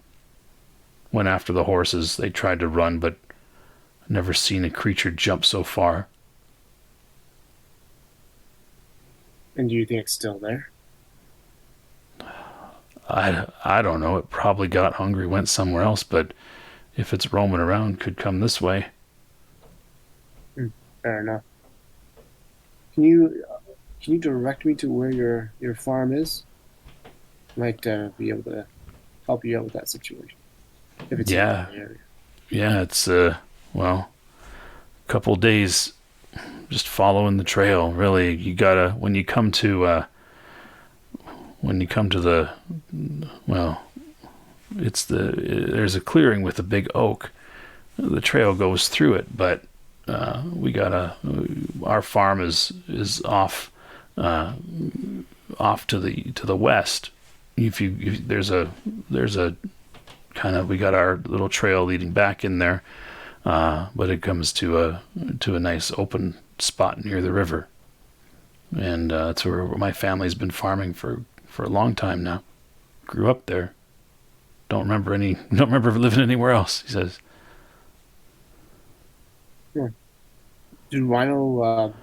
You said rhino buffalo, right? Yeah. Do many rhino buffalo roam around then? Is it like this is the first time it's ever happened? Have you ever seen it?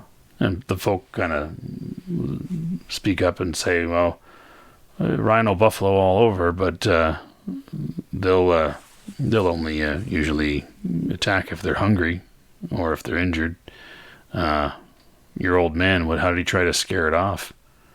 And he said, well, he kind of tried to fire his gun past it and keep moving, but it chased after him, and I don't know how he could survive what happened to him there. Got crushed pretty much. Okay. Well, you rest up here. I'm gonna nod to the keep, the innkeeper here, and they're like, whatever he needs, put it on my tab, and I'll make sure he's covered. I'm gonna go try to help your family out here. All right. Cool. So you do that, and if you follow the trail, you kind of have a general direction. You're looking for that oak, so you can kind of move a little bit faster. You'll catch up with the other ones there. We'll say that you guys you get to that oak tree, Lex, I want you to give me a scent check, right? An olfactory check. All right, here we go, coming at you.